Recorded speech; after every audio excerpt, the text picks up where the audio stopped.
एक विशेष चीज जो मानव को दूसरे जीवों से अलग करती है वो है जिज्ञासा। मानव को दुनिया के सबसे अधिक जिज्ञासु प्राणियों में से एक माना गया है और इसी जिज्ञासा के बूते पर आज मानव संपूर्ण पृथ्वी पर अपना वर्चस्व जमाए हुए हैं। वहीं दुनिया की ताकतवर से ताकतवर प्रजातियां भी मानव जाति के दिमाग की क्षमता के आगे कमजोर पड़ जाती है। मनुष्य की ये जिज्ञासा केवल पृथ्वी तक ही सीमित नहीं रही, बल्कि ये जिज्ञासा करोड़ों मील दूर तारों, चांद और सूरज तक भी पहुंच चुकी है। मनुष्यों को शुरुआत से ही रात में दिखाई देने वाले इन चमकीले तारों और दिन में पूरी पृथ्वी पर उजाला फैलाने वाले सूर्य के बारे में जानने की बेहद जिज्ञासा रही है। इसलिए मानव ने इनके बारे में जानने के लिए अनगिनत प्रयास भी किए हैं। ग्रहों, उपग्रहों, गैलेक्सी, इन सब विषयों के बारे में आज हम काफी जानकारी रखते हैं, लेकिन ये स्थिति हमेशा से इस प्रकार से नहीं थी। आज से करीब 400-500 साल पहले तक दुनिया के सभी लोगों और यहाँ तक कि बुद्धिजीवियों का भी ये मानना था कि हमारी पृथ्वी चपटी है, न कि गोल। दुनिया के लगभग सभी बड़े धर्म उस समय ये मानते थे कि हमारी पृथ्वी चपटी है। फिर धीरे धीरे इस धारणा का खंडन किया जाने लगा। नए नए विद्वान आए जिन्होंने पृथ्वी के चपटे होने की धारणा की घोर आलोचना की थी। इसके लिए उन्हें अपनी जान से भी हाथ धोना पड़ा। तात्कालिक धर्म संगठन जो इस बात को लेकर अडिग थे कि पृथ्वी चपटी ही है, उन्हें ये बात बिल्कुल रास नहीं आई जब उस समय के बुद्धिजीवियों ने ये कहा कि पृथ्वी गोल है और सूरज पृथ्वी का नहीं बल्कि पृथ्वी सूरज के चारों ओर चक्कर लगाती है। निकोलस कोपरनिकस ने पहली बार ये कहा कि पृथ्वी सूर्य का चक्कर लगाती है, न कि सूर्य पृथ्वी का। इसके अलावा भी कई ऐसे लोग थे जिन्होंने उस वक्त की विचारधारा के खिलाफ बोलने का साहस किया, लेकिन सामाजिक दबाव के चलते वो लोग अपने विचारों को बाकी लोगों के सामने नहीं रख पाए। यदि ऐसा नहीं होता तो ये संभव था कि आज हमें ब्रह्मांड के बारे में काफी जानकारी होती। यूरोप और एशिया में विशेष तौर पर खगोल शास्त्रियों की ग्रहों, उपग्रहों और ब्रह्मांड के निर्माण को लेकर खासी रुचि थी। एशिया में भारत के आर्यभट्ट इस सूची में सबसे ऊपर आते थे। आर्यभट्ट ने ग्रहों और उपग्रहों के बारे में उस वक्त लोगों को बहुत सी गहरी जानकारियां उपलब्ध कराईं, जो आज आधुनिक उपकरणों को इस्तेमाल करने के बाद पता लगाई जा रही है। इसके बाद धीरे धीरे और भी कई वैज्ञानिक आए जिन्होंने इस क्षेत्र में अपना योगदान देना शुरू किया। अब लोग इस बारे में चर्चा करने लगे कि आखिरकार इस ब्रह्मांड की उत्पत्ति कैसे हुई। कोई कहता है कि भगवान ने केवल 5 दिनों के अंदर इस पूरी दुनिया को बनाया है, तो कोई कहता है कि ये दुनिया अभी कुछ 1000 साल पुरानी ही है। लेकिन उनमें से किसी भी व्यक्ति के पास अपने दावों के लिए कोई पुख्ता सबूत नहीं था। धीरे धीरे 20वीं शताब्दी आने तक अनेकों वैज्ञानिकों के योगदान से हम ब्रह्मांड के और भी गहरे रहस्यों को सुलझाने लगे, लेकिन इसकी उत्पत्ति अभी भी एक बड़ा रहस्य बनी हुई थी। इसके बाद 20वीं सदी के अंत में एक नई धारणा, जिसे बिग बैंग थ्योरी कहा गया, वो वैज्ञानिकों को अपनी ओर आकर्षित करने लगी। बिग बैंग थ्योरी के तहत ब्रह्मांड की उत्पत्ति के बारे में काफी सारी जानकारियां मिल रही थी और इसके साथ ही ब्लैक होल और ब्रह्मांड की वास्तविक स्थिति के बारे में भी लोग बात करने लगे थे। जब दुनिया को ये समझ नहीं आ रहा था कि वो कैसे इस रहस्य को सुलझाएं, तब एक व्यक्ति जो व्हील चेयर पर था, जो बोल नहीं सकता था, जो अपने शरीर का कोई भी अंग अपने आप से हिला नहीं सकता था, उसने अपने सिद्धांतों से पूरी दुनिया को हिला कर रख दिया। वो व्यक्ति था सदी के सबसे बड़े वैज्ञानिकों में से एक, स्टीफन हॉकिंग। स्टीफन हॉकिंग का जन्म साल 1942 में इंग्लैंड के ऑक्सफोर्ड शहर में हुआ था। मात्र 21 वर्ष की उम्र में साल 1963 में जब स्टीफन हॉकिंग अपनी पीएचडी की पढ़ाई शुरू करने वाले थे, तब उन्हें एक बेहद ही दुर्लभ बीमारी ने अपनी चपेट में ले लिया। इस बीमारी के चलते हॉकिंग धीरे धीरे लकवे का शिकार होते चले गए। इसके बाद कुछ ही सालों के भीतर वो कुछ भी बोलने के काबिल भी नहीं रहे। मगर इसके बाद भी उनकी शरीर की गति का बंद होना उनके विज्ञान के क्षेत्र में बढ़ते कदमों को बिल्कुल भी रोक नहीं सका। हॉकिंग अभी भी भौतिकी के क्षेत्र में लगातार नए नए कार्य प्रकाशित करते जा रहे थे। वहीं एक कंप्यूटर डिवाइस की मदद से वो अपनी बातों को अपने साथी वैज्ञानिकों के साथ साझा किया करते थे। स्टीफन हॉकिंग की सबसे प्रसिद्ध किताबों में से एक है थियोरी ऑफ एवरीथिंग। खुद उन्होंने लिखा है। इस किताब की गहनता का आप इसी बात से अंदाजा लगा सकते हैं कि दुनिया के बड़े से बड़े भौतिकविद आज भी इस किताब को एक न एक बार अवश्य पढ़ते हैं। इस किताब को पढ़ने के बाद आपको न सिर्फ ब्रह्मांड की असीम विशालता का अंदाजा लगेगा, बल्कि आप अंतरिक्ष में गोता लगाने वाले उस यात्री की भांति भी महसूस करेंगे जो पृथ्वी से करोड़ों मील दूर इस ब्रह्मांड के अनगिनत रहस्यों को सुलझाने में लगा है। ब्रह्मांड के बारे में विचार। वर्ष 340 ईसा पूर्व में दुनिया के सबसे प्रमुख भौतिकविद और दार्शनिक अरस्तु ने सबसे पहले ये विचार प्रस्तुत किया था कि पृथ्वी चपटी नहीं बल्कि गोल है। धीरे धीरे ये विचार यूनान, जिसे वर्तमान में ग्रीस कहा जाता है, वहाँ भी काफी फैलने लगा और जो लोग इस विचारधारा के समर्थक थे उन्होंने कुछ बेहतरीन उदाहरण भी पेश किए। इन उदाहरण की मदद से वो ये साबित कर पाए कि वास्तव में पृथ्वी गोल है, न कि चपटी। इसमें सबसे प्रसिद्ध और सबसे आसान उदाहरण जो दिया गया वो है कि जब कोई जहाज दूर से समुद्र से तट की ओर आता है तो सबसे पहले उसका ऊपरी हिस्सा, जिसे मस्तूल कहा जाता है, वो दिखाई देता है। यदि पृथ्वी चपटी होती तो पूरा का पूरा जहाज एक साथ दिखाई देना चाहिए था, लेकिन पृथ्वी गोल है। इस कारण से जैसे जैसे जहाज हमारे करीब आता है वैसे वैसे पहले जहाज का ऊपरी हिस्सा दिखाई देता है और बाद में उसका बाकी का हिस्सा। इसके अलावा अरस्तु ने चंद्र ग्रहण और सूर्य ग्रहण की घटनाओं के आधार पर भी पृथ्वी के गोल होने की धारणा को प्रबल किया है। यहाँ तक तो अरस्तु सही थे, लेकिन आगे उन्होंने ये भी मानना शुरू कर दिया कि पृथ्वी एक जगह पर स्थिर रहती है और सूर्य, चंद्रमा और बाकी सभी ग्रह और उपग्रह पृथ्वी के चक्कर लगाते हैं। तात्कालिक धर्म ग्रंथ भी यही दावा करते थे कि पृथ्वी स्थिर है। इसलिए यूरोप के अधिकतर धार्मिक संस्थानों ने इस बात पर बेहद जोर देना शुरू कर दिया और ऐसा कई सैकड़ों सालों तक चलता रहा और इसे किसी ने चुनौती भी नहीं दी। कई सालों के बाद सन 1514 में एक खगोल शास्त्री जिनका नाम था कोपरनिकस, उन्होंने ये कहना शुरू किया कि पृथ्वी दरअसल सूर्य के चारों ओर चक्कर लगाती है, न कि सूर्य पृथ्वी के चारों ओर। ये विचार वास्तव में क्रांतिकारी था, क्योंकि उस वक्त तक लगभग सभी बड़े सिद्धांतवादी धार्मिक संस्थाएं इसी बात पर प्रबल तरीके से ये जोर देते आए थे कि पृथ्वी के चारों ओर सूर्य चक्कर लगाता है। हैरानी की बात तो ये थी कि कोपरनिकस खुद एक चर्च में पुजारी थे, तो उनका इस तरह के क्रांतिकारी विचार रखना दूसरे तात्कालिक धार्मिक संगठनों को बिल्कुल भी पसंद नहीं आया। वहीं अपने काम को कोपरनिकस ने शुरुआत से ही छुपाकर प्रकाशित किया था। बाद में सन 1600 के आसपास कोपरनिकस के दो शिष्यों गैलीलियो गैलीली और जोहानस केपलर ने कोपरनिकस के इन विचारों को खुलकर समर्थन देना शुरू किया। इनमें केपलर ने न सिर्फ ये बताया कि पृथ्वी सूर्य के चारों ओर चक्कर लगाती है, बल्कि उन्होंने ये भी बताया कि पृथ्वी सूर्य के चारों ओर चक्कर एक दीर्घ वृत्ताकार यानी एक अंडे के आकार के पथ में चक्कर लगाती है। इसी दीर्घ वृत्ताकार पथ के कारण पृथ्वी पर अलग अलग मौसम देखने को मिलते हैं। लेकिन ब्रह्मांड के बारे में सबसे बड़ा रहस्य 17वीं शताब्दी में न्यूटन द्वारा उजागर किया गया था। इंग्लैंड के वैज्ञानिक सर आइजैक न्यूटन दुनिया के सबसे महान वैज्ञानिकों में से एक हैं। उन्होंने अपनी किताबों के द्वारा भौतिकी की पूरी दुनिया को हिलाकर रख दिया और वो हर एक किताब आगे चलकर एक नया अनुसंधान का क्षेत्र बनी। भौतिकी में न्यूटन को आज भी सबसे बड़ा वैज्ञानिक माना जाता है। न्यूटन ने अपनी किताब प्रिंसिपिया द मैथमेटिका में कई सारे गणितीय सूत्र बताए, लेकिन ये किताब इन गणित के सूत्रों से भी ज्यादा एक ऐसे नियम की वजह से प्रसिद्ध हुई जिसने भौतिकी के अंदर एक क्रांतिकारी परिवर्तन ला दिया, और वो नियम था गुरुत्वाकर्षण का सार्वत्रिक नियम। न्यूटन के इस नियम के अनुसार ब्रह्मांड की हर वस्तु दूसरी वस्तु को अपनी ओर आकर्षित करती है और उनके बीच लगने वाले आकर्षण बल को गुरुत्वाकर्षण बल कहते हैं। यही कारण है कि किसी भी वस्तु को यदि हम पृथ्वी से ऊपर की ओर फेंकते हैं तो वह पुनः पृथ्वी पर लौटती है।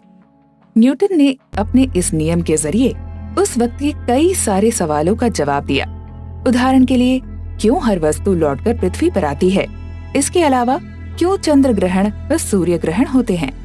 लेकिन कुछ ऐसी चीजें भी थीं जिन्हें न्यूटन अपने नियम के साथ नहीं समझा पाए थे। इसका कारण ये भी था कि उस वक्त विज्ञान के क्षेत्र में ज्यादा आधुनिक उपकरण उपलब्ध नहीं थे, जिसके कारण न्यूटन को अपनी खोज को आगे बढ़ाने में काफी परेशानियों का सामना करना पड़ा है। 17वीं शताब्दी में जब दुनिया केवल राजा महाराजाओं की गुलामी तक सीमित थी, तब न्यूटन इस तरह के क्रांतिकारी विचारों के साथ आगे बढ़ रहे थे। लेकिन क्या न्यूटन के सिद्धांतों से ही सभी सवालों को हल कर दिया? बिल्कुल नहीं। न्यूटन के इस नियम ने भौतिकी के वैज्ञानिकों के सामने एक और बड़ा सवाल लाकर खड़ा कर दिया था।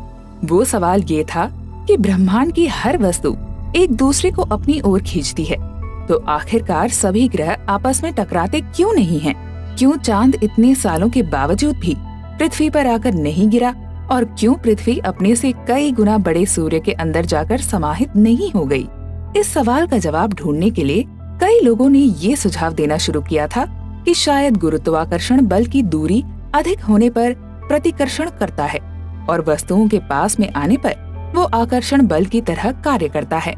लेकिन इन सुझावों को भी रद्द कर दिया गया, क्योंकि इस तरह से तो यदि कोई ग्रह किसी दूसरे ग्रह से आकर्षण की दूरी से थोड़ा सा भी दूर हट गया, तो प्रतिकर्षण बल के द्वारा वो दूर होता ही चला जाएगा। वहीं यदि ये निश्चित सीमा से आगे आया तो आकर्षण बल के द्वारा दूसरे ग्रह की ओर खींचता ही चला जाएगा। लेकिन ब्रह्मांड में हम ऐसा कुछ भी नहीं देखते हैं। ब्रह्मांड के सारे ग्रह एक दूसरे के साथ संतुलित में बने रहते हैं। तो इस संतुलन का क्या कारण हो सकता है? ये सवाल सभी वैज्ञानिकों को परेशान किए था और यहीं से शुरू हुई ब्रह्मांड के लगातार विस्तार होने की धारणा। इस दौरान एक और सवाल था जो लगातार भौतिकविदों के दिमाग में आ रहा था, और वो था कि ब्रह्मांड की शुरुआत। धार्मिक ग्रंथों में तो ब्रह्मांड की शुरुआत करीब 5000 साल पहले बताई गई थी, लेकिन वैज्ञानिक अब तक कम से कम ये समझ चुके थे कि ये सब बातें झूठी हैं और इनका कोई भी वैज्ञानिक आधार नहीं है। तो अब सवाल सामने आ रहा था कि आखिरकार इस ब्रह्मांड की शुरुआत हुई कैसे? ब्रह्मांड की शुरुआत को समझने के लिए हमें ब्रह्मांड की वर्तमान स्थिति को समझना बेहद आवश्यक हो जाता है। और सन 1929 में एडविन हबल नाम के एक वैज्ञानिक ने इस बारे में एक शानदार विश्लेषण किया था। उन्होंने कहा था कि आप जब भी किसी तारे की ओर देखते हैं तो वो तारा हमसे तेजी से दूर जा रहा होता है। इसका अर्थ ये है कि कई सालों पूर्व वो तारा हमारे ज्यादा करीब था और कई करोड़ों साल पहले हो सकता है कि इस प्रमाण के सभी तारे एक ही जगह पर केंद्रित थे। यहीं से निकल कर आती है ब्रह्मांड की उत्पत्ति की अवधारणा, जिसे बिग बैंग थ्योरी भी कहा जाता है। बिग बैंग थ्योरी की इस अवधारणा के अनुसार पूरा ब्रह्मांड पहले एक ही बिंदु पर केंद्रित था। इस बिंदु का घनत्व अत्यधिक था और इस जगह से बाहर कहीं भी कुछ भी नहीं था।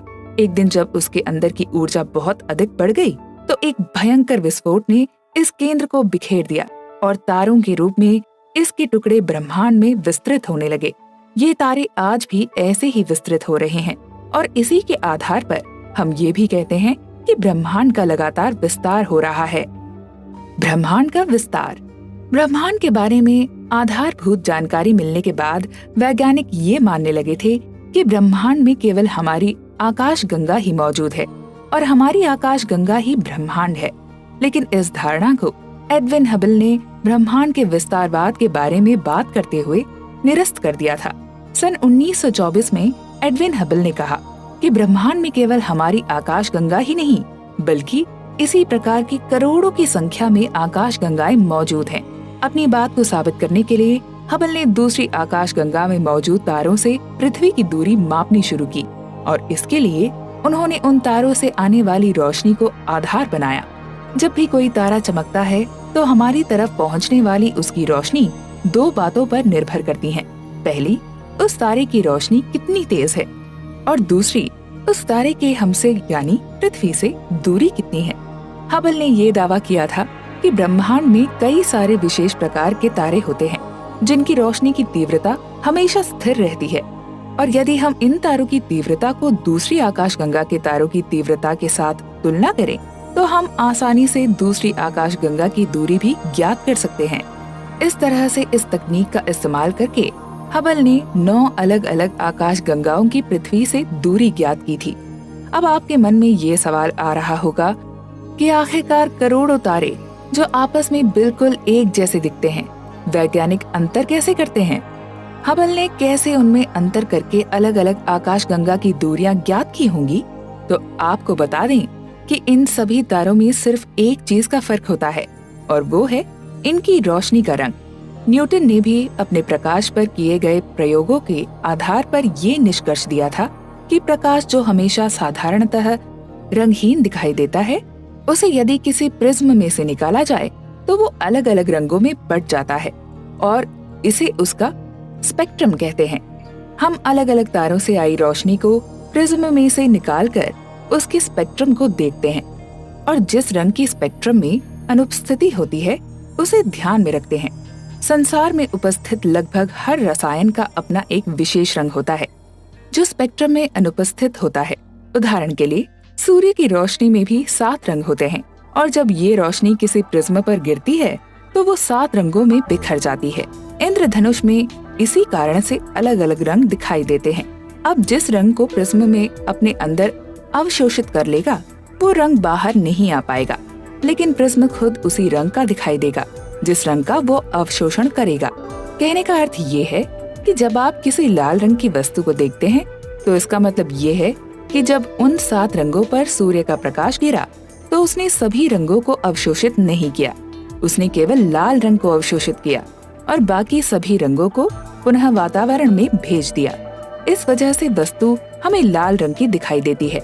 ग्रहों के साथ भी यही बात है। जब ग्रहों से आने वाली रोशनी को हम किसी प्रिज्म से निकालते हैं तो उसमें कोई एक विशेष रंग दिखाई नहीं देगा। वास्तव में यही विशेष रंग उस ग्रह का रंग होता है। हम उस अनुपस्थित रंग के आधार पर इस बात का भी पता लगा सकते हैं कि जिस ग्रह से ये रोशनी आई है उस ग्रह पर कौन सा पदार्थ अधिक मात्रा में पाया जाता है। जब इस तरह के प्रयोग काफी बड़े स्तर पर होने लगे तो वैज्ञानिकों ने ये पाया कि धीरे धीरे हर ग्रह का ये विशेष रंग लाल रंग की ओर बढ़ते हुए जा रहा था। वहीं एक स्पेक्ट्रम में कुल 7 रंग पाए जाते हैं जिसके कोनों पर बैंगनी और लाल रंग होते हैं। लाल रंग की तरंगदैर्ध्य सबसे ज्यादा होती है जबकि बैंगनी रंग की तरंगदैर्ध्य सबसे कम होती है। तरंगदैर्ध्य का संबंध ऊर्जा से भी होता है। तरंगदैर्ध्य जितनी ज्यादा होती है ऊर्जा उतनी ही कम होती है। इसका मतलब ये है कि लाल रंग की ऊर्जा सबसे कम और बैंगनी रंग की ऊर्जा सबसे ज्यादा होती है। जब किसी प्रकाश का स्रोत हमसे दूर जा रहा होता है तो उसके जरिए हमारे पास आने वाली ऊर्जा कम हो जाती है, यानी हम धीरे धीरे लाल रंग की ओर बढ़ने लगते हैं।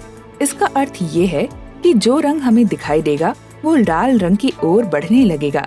यदि कोई ग्रह या प्रकाश स्रोत हमारे पास आ रहा होगा तो नजदीक होने के कारण उससे आने वाली ऊर्जा भी ज्यादा होगी, क्योंकि बैंगनी रंग का संबंध ज्यादा ऊर्जा से होता है। इसलिए अब हमें ये रोशनी बैंगनी रंग की ओर बढ़ती हुई दिखाई देने लगेगी।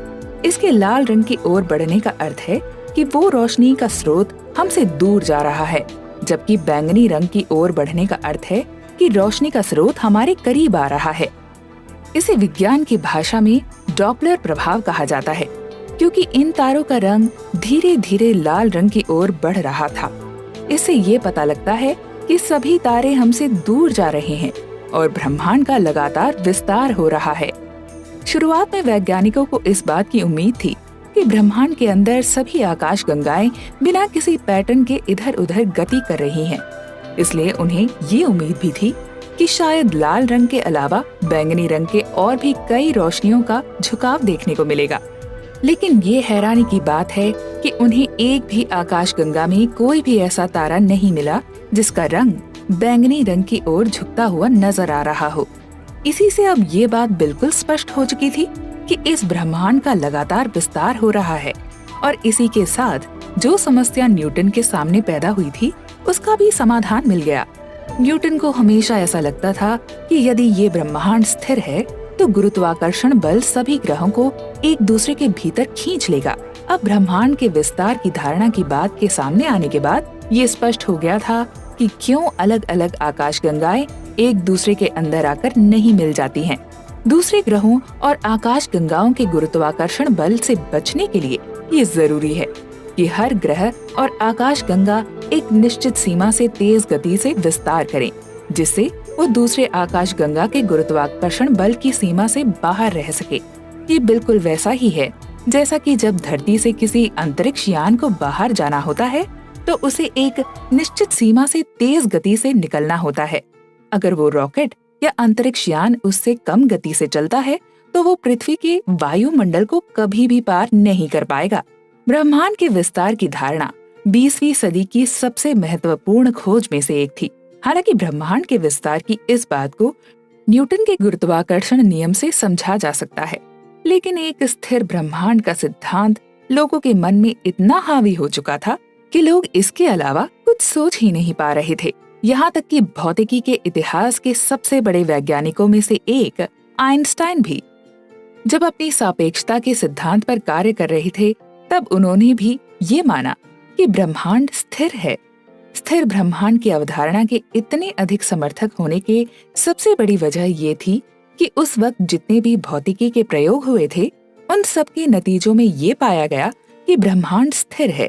चाहे वो प्रकाश की गति को मापना हो या फिर ग्रहों की गति को, किसी भी तरीके से ऐसा प्रतीत नहीं हो रहा था कि ब्रह्मांड गतिशील है, क्योंकि शुरू से ही लोग ये मान रहे थे कि ब्रह्मांड एक बंद गोला है जिसका एक निश्चित अंत है और उसके भीतर सभी प्रकार की आकाशगंगाएं और ग्रह इत्यादि मौजूद हैं। लोगों का ये समझना कि वास्तव में ये ब्रह्मांड खुद ही गतिशील है, ये बेहद मुश्किल काम था। इसके अलावा यदि कोई वैज्ञानिक ये दावा करता है कि ब्रह्मांड गतिशील है, तो जो पहला सवाल उनसे पूछा जाता था वो ये होता कि यदि ब्रह्मांड गतिशील है तो वो किस माध्यम में इतनी गति कर रहा है। इसी तरह से इन सवालों का एक ऐसा चक्र बन जाता जिसका कोई जवाब नहीं दे पाता। मगर स्थिर ब्रह्मांड को ही वास्तविक सिद्धांत मानने वाले वैज्ञानिकों की इस भीड़ में एक व्यक्ति ऐसा भी था जो ब्रह्मांड के विस्तार के सिद्धांत को साबित करने में लगा हुआ था। वो व्यक्ति था रूस के भौतिकवादी अलेक्जेंडर फ्रेडमैन। फ्रेडमैन ने हबल के द्वारा ब्रह्मांड के विस्तार की जानकारी देने के कई साल पहले ही इसकी घोषणा कर दी थी। इस बात को समझाने के लिए फ्रेडमैन ने कहा था कि ब्रह्मांड हर तरफ से एक ही तरह का दिखाई देता है, यानी कि किसी भी छोर से देखने पर वो एक ही तरह का दिखता है। शुरुआत में तो फ्रेडमैन के इस दावे को नकार दिया गया, क्योंकि वैज्ञानिकों को ऐसे कई तथ्य मिले थे जिनसे ये पता चलता था कि दूर से आने वाली रोशनी की और पास की रोशनी में फर्क होता है और दिशा बदलने पर यह बदल भी जाता है। साल 1965 में दो अमेरिकी भौतिकवाद रॉबर्ट विल्सन और पेंजियाज न्यू जर्सी में अपने एक माइक्रोवेव रेडार पर काम कर रहे थे, जो कि धरती के चारों ओर घूम रहे सैटेलाइट के द्वारा ग्रहण की जाने वाली संवेदनशील जानकारी इकट्ठा कर रहे थे। इस दौरान उन्हें अपने माइक्रोवेव में कुछ आवाजें आने लगी। ये आवाज किसी दूर से आने वाले तारों से निकलने वाली रोशनी की वजह से आ रही थी। दरअसल उनका रडार तारों से आने वाली रोशनी को आवाज में बदलकर सिग्नल दे रहा था। जब विल्सन और पेंजियास ने देखा कि जैसे जैसे रोशनी का स्रोत दूर या पास में होता है तो आने वाली आवाज में भी परिवर्तन सुनाई देता है, तो उन्हें ये विचार आया कि वो इसका प्रयोग ये जानने में कर सकते हैं कि ब्रह्मांड दोनों ओर से एक ही तरह का है या अलग अलग। इसके बाद उन्हें ये नतीजे देखकर बहुत हैरानी हुई कि किसी भी दिशा से आने वाले रोशनी के कारण पैदा होने वाली आवाज बिल्कुल भी अलग नहीं थी। वहीं इससे ब्रह्मांड के दोनों ओर से एक जैसा होने की धारणा पर एक और मुहर लग गया। इस खोज के लिए दोनों वैज्ञानिकों को साल 1978 में नोबेल पुरस्कार भी दिया गया था। ब्रह्मांड हर ओर से एक तरह का है। इस बात से ये भ्रम भी दिमाग में पैदा होता है कि शायद हमारी पृथ्वी इस ब्रह्मांड का केंद्र हो। लेकिन यहाँ जानने लायक बात ये है कि बाकी आकाश गंगाओं में उपस्थित तारों और ग्रहों से भी हर तरफ से आने वाली रोशनी ये बताती है कि ब्रह्मांड चारों ओर से एक ही प्रकार का है। इसलिए अगर हमारी पृथ्वी से हमें ऐसे संकेत मिलते हैं तो हमें ये नहीं मान लेना चाहिए कि ब्रह्मांड का केंद्र हमारी पृथ्वी है। अपने इस सिद्धांत को ठीक होते देख फ्रेडमैन ने इसके बारे में कुछ और अनुमान लगाने शुरू किए थे। फ्रेडमैन का पहला अनुमान ये था कि ब्रह्मांड इतने धीरे धीरे विस्तार कर रहा है कि एक वक्त पर जाकर ये विस्तार करना बंद कर देगा और गुरुत्वाकर्षण बल के कारण सभी आकाशगंगाएं एक दूसरे से मिलने लगेगी। यानी कि शुरुआत में किन्हीं दो तारों के बीच की दूरी शून्य होती है, जो बिग बैंग के बाद बढ़ते बढ़ते अपनी अधिकतम सीमा तक पहुंचती है, जहां पर से ये तारे एक दूसरे की ओर आकर्षित होने लगते हैं और अंत में ये एक दूसरे से टकरा जाते हैं। इसके बाद उनके बीच की दूरी फिर से शून्य हो जाती है। फ्रेडमैन का दूसरा अनुमान ये था कि ब्रह्मांड इतनी तेजी से विस्तार कर रहा है कि गुरुत्वाकर्षण बल इसे कभी नहीं रोक पाएगा। हालांकि लगने वाले बल के कारण इसकी फैलने की गति थोड़ी धीमी जरूर पड़ती है, लेकिन ये उसे कभी भी रोक नहीं पाएगी। वहीं अंत में सभी आकाश गंगाएं एक दूसरे से दूर जाती रहेंगी। फ्रेडमैन का तीसरा अनुमान ये था कि ब्रह्मांड केवल इतना तेज विस्तार कर रहा है कि वो दो आकाश गंगा में होने वाली टक्कर से बच सके। फ्रेडमैन के पहले अनुमान से उस वक्त के वैज्ञानिकों ने एक बहुत ही रोचक और शानदार संभावना जताई थी। उन्होंने कहा था कि शायद ब्रह्मांड की सभी आकाश गंगाएं एक दूसरे से इतनी आकर्षित होने लगती हैं कि ब्रह्मांड एक बंडल की भांति मुड़ने लगता है और अंत में अपने ही दूसरे छोर से मिल जाता है। इस तरह से ब्रह्मांड एक ऐसी सतह बन जाता है जिसका कोई अंत नहीं होता है। अब सवाल ये उठता है कि फ्रेडमैन ने इन सभी अनुमानों में कौन सा अनुमान हमारे ब्रह्मांड को ठीक ठीक बताता है? क्या हमारा ब्रह्मांड एक दिन फैलते फैलते सिकुड़ना शुरू कर देगा या फिर ये हमेशा के लिए ऐसे ही विस्तार करता रहेगा? ये जानने के लिए हमें सबसे पहले ब्रह्मांड की आज की विस्तार दर के बारे में जानना होगा और हमें ये भी देखना होगा कि ये दर निश्चित समय के बाद कितना कम हो रही है। ब्रह्मांड की विस्तार दर को हम डॉपलर प्रभाव की सहायता से समझ सकते हैं।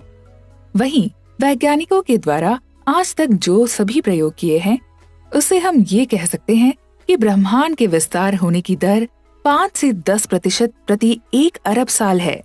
इसके अलावा यदि हम अपने ब्रह्मांड के सभी ग्रहों और उपग्रहों के कुल भार को देखें तो ये भार भी उस भार से कई गुना कम है जो ब्रह्मांड के विस्तार को रोकने के लिए आवश्यक है। हालांकि कई वैज्ञानिकों का ये भी दावा है कि ब्रह्मांड में कई सारा डार्क मैटर भी पाया जाता है। डार्क मैटर ऐसा पदार्थ होता है जिसे हम किसी भी यंत्र द्वारा या हमारी आंखों द्वारा देख नहीं सकते हैं और उसे छू भी नहीं सकते हैं, लेकिन इसका भी अपना भार होता है और वैज्ञानिक भी इस बात से पूरी तरह से इनकार नहीं करते हैं कि ब्रह्मांड में डार्क मैटर के अलावा भी कोई दूसरा प्रकार का मैटर उपस्थित नहीं है। तो यदि इन सभी मैटर और ग्रह उपग्रह का सम्मिलित भार उस भार से अधिक हो जाता है तो ब्रह्मांड के विस्तार को रोकने के लिए आवश्यक है। तो ये संभव है कि हमारा ब्रह्मांड एक निश्चित समय के बाद विस्तार करना बंद कर सकता है। हनी फ्रेडमैन ने ऐसा कहा था कि अरबों खरबों साल पहले सभी तारे एक दूसरे के बिल्कुल करीब थे और उन सभी के बीच की दूरी लगभग शून्य थी। तो यहीं से शुरू होती है बिग बैंग की कहानी। जब आज से कई साल पहले सभी तारे एक दूसरे के भीतर समाहित हुए थे, तब एक बड़े तारे का घनत्व बहुत अधिक हो गया था, क्योंकि उस एक तारे का द्रव्यमान बहुत ज्यादा था। वहीं घनत्व के अधिक होने के कारण ये तारा बहुत अधिक गुरुत्वाकर्षण शक्ति भी रखता था। इस कारण से बाकी तारे भी इससे दूर नहीं जा सकते थे, लेकिन धीरे धीरे इसके अंदर की ऊर्जा भी बहुत बढ़ गई थी और जिसके कारण अब इसका टिके रहना बेहद मुश्किल हो गया था। अंत में एक बड़े विस्फोट के साथ वो तारा फट गया और इससे निकले सभी छोटे टुकड़े नए ग्रह, उपग्रह और बड़े तारे जैसे कि हमारी सूर्य बन गए। इसी को बिग बैंग की अवधारणा कहते हैं। बिग बैंग की इस अवधारणा को सभी जगह पर स्वीकार भी नहीं किया गया था। जैसे कि साल 1948 में दो भौतिकविद मैंडी और थॉमस गोल्डन ने ये कहा था कि आकाश गंगाएं हमेशा से ही एक दूसरे से दूर जाती रही है, पर जैसे ही पहले की आकाश गंगाएं एक दूसरे से दूर जाती है तो नई आकाश गंगाएं उनके स्थान ले लेती है और ये प्रकरण निरंतर चलता रहता है। इसलिए आज से अरबों खरबों वर्षों पहले भी ब्रह्मांड ऐसे ही था जैसे कि वो आज नजर आता है।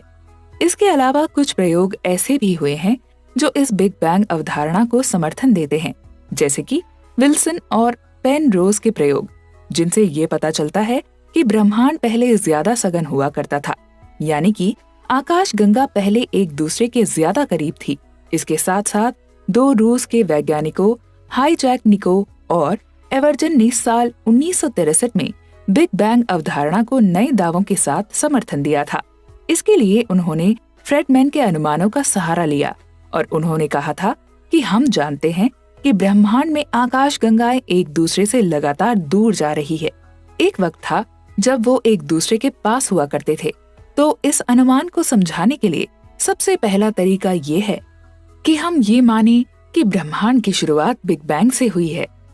मगर दोनों ही वैज्ञानिकों के सिद्धांत में ज्यादा आधार नहीं होने के कारण साल 1970 में उन्होंने खुद ही अपने इन दावों से अपने हाथ पीछे खींच लिए थे। इस अवधारणा को नए आयाम सन 1965 में ब्रिटिश भौतिकवाद पेनरोज द्वारा दिया गया था। उन्होंने सापेक्षता के सिद्धांत को ध्यान में रखते हुए ये बताया था कि गुरुत्वाकर्षण बल सदैव आकर्षण की प्रकृति का होता है और कई बार ऐसा होता है कि एक तारा अपनी ही गुरुत्वाकर्षण क्षेत्र में फंस जाता है। इससे वो अपने आप को एक केंद्र पर खींचने लगता है और अंत में वहां पर आयतन शून्य हो जाता है। इसके कारण उस जगह घनत्व अनंत तक पहुंच जाता है और इसी को ब्लैक होल भी कहा गया है। ब्लैक होल एक ऐसी चीज है जो ब्रह्मांड में उपस्थित किसी भी वस्तु को अपनी ओर खींच लेती है। इसका गुरुत्वाकर्षण क्षेत्र इतना मजबूत होता है कि प्रकाश भी इससे बचकर नहीं निकल सकता है। वास्तव में ब्लैक होल एक सामान्य प्रकार के तारे ही होते हैं जो बेहद ज्यादा सघन होते हैं। हालांकि आज तक किसी ने भी ब्लैक होल को नहीं देखा, लेकिन कई सारे प्रयोग और यहाँ तक कि अंतरिक्ष में घूम रहे मानव निर्मित उपग्रहों द्वारा ब्लैक होल की उपस्थिति का अनुमान लगाया गया है। वर्तमान में जो चीज अंतरिक्ष वैज्ञानिकों को सबसे ज्यादा आकर्षित करती है वो ब्लैक होल ही है। इसका बड़ा कारण ये है कि ब्लैक होल की असीम गुरुत्वाकर्षण शक्ति के अलावा हम इसके बारे में और अधिक जानकारी नहीं रखते हैं। स्टीफन हॉकिंग ने ब्लैक होल पर बहुत अधिक और गहन अध्ययन किया है। इसी के दम पर उन्होंने ब्लैक होल के बारे में कई रहस्यमयी बातों को उजागर भी किया है। अब आप सोच रहे होंगे कि आखिरकार इससे ये कैसे साबित हुआ कि ब्रह्मांड की शुरुआत बिग बैंग से हुई है। तो आपको बता दें कि जब पेनरोज अपनी पीएचडी इस सिद्धांत पर कर रहे थे तो उन्होंने ये देखा कि यदि उन्हें अपने सिद्धांत को सही साबित करने के लिए उन्हें ये मानना पड़ रहा है कि ब्रह्मांड अनंत तक फैला हुआ है, वहीं ब्रह्मांड भी तभी चल सकता है जब ब्रह्मांड की शुरुआत किसी बड़े धमाके के साथ हो, जिससे कि सभी आकाशगंगाएं बहुत ही तेज गति से एक दूसरे से दूर जाती रहें। ब्लैक होल का राज। ब्लैक होल शब्द का पहली बार प्रयोग 20वीं सदी के मध्य में हुआ था, लेकिन इसका आधार इससे 200 साल पहले ही रद्द कर दिया गया था। दरअसल ये धारणा एक विज्ञान की बड़ी बहस के चलते सामने आई थी। 18वीं सदी में वैज्ञानिकों के 2 गुट बने हुए थे। उनमें से एक गुट का ये मानना था कि प्रकाश कणों से बना हुआ है और दूसरे गुट का ये मानना था कि प्रकाश तरंगों से बना हुआ है। आज हम जानते हैं कि प्रकाश इन दोनों ही चीजों से बना हुआ है, क्योंकि प्रकाश कण और तरंग दोनों ही भांति व्यवहार करते हैं। यदि प्रकाश कण से बना हुआ है तो इस पर गुरुत्वाकर्षण का फर्क पड़ना चाहिए। और कैम्ब्रिज में जॉन मिशेल इसी बात को लेकर अपना पीएचडी शोध पेपर लिख रहे थे। उन्होंने कहा था कि यदि कोई तारा बेहद बड़ा और भारी हो लेकिन उसका आकार बहुत छोटा हो तो इससे उसका घनत्व बहुत बढ़ जाएगा और उसका गुरुत्वाकर्षण क्षेत्र इतना मजबूत हो जाएगा कि प्रकाश भी इससे बचकर नहीं निकल पाएगा। मिशेल ने ये सुझाव दिया था कि ब्रह्मांड में संभवतः ऐसे करोड़ों तारे हैं जिनका गुरुत्वाकर्षण बल बेहद शक्तिशाली है। हालांकि अब तक हम इन्हें देखने में सफल नहीं हो पाए हैं, क्योंकि इनसे आने वाली रोशनी इनके प्रबल गुरुत्वाकर्षण बल के कारण हम तक पहुंच नहीं पाई है। मिशेल के इन्हीं तारों को आज ब्लैक होल कहा जाता है, क्योंकि ये अंतरिक्ष में एक काले रिक्त स्थान की भांति मौजूद हैं। हालांकि उस वक्त समस्या ये आई थी कि वैज्ञानिक इस बात को मानने से इनकार कर रहे थे कि प्रकाश पर गुरुत्वाकर्षण का कोई प्रभाव पड़ सकता है, और सन 1700 से लेकर सन 1915 तक ये धारणा वैज्ञानिकों के दिमाग में बनी रही। जब साल 1915 में आइंस्टाइन ने अपनी सापेक्षता का सिद्धांत दिया, तब जाकर वैज्ञानिकों को ये लगा कि प्रकाश भी गुरुत्वाकर्षण से प्रभावित होता है। वहीं ब्लैक होल के निर्माण को समझने के लिए हमें एक तारे का जीवन चक्र समझना होगा। एक तारा तब बनता है जब उसके भीतर बड़ी मात्रा में गैस आपस में पास आने लगती है।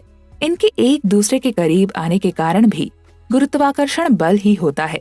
जैसे जैसे गैस करीब आने लगती है, ये और अधिक सघन होने लगते हैं, जिससे ये और तेजी से घूमने लगती है और इनके घूमने से ऊर्जा पैदा होती है, जो गैस को गर्म करती है और अंत में गैस इतनी गर्म हो जाती है कि उसके अंदर के अणु एक दूसरे से अलग नहीं रह पाते और वो आपस में मिलकर हीलियम के परमाणु बन जाते हैं।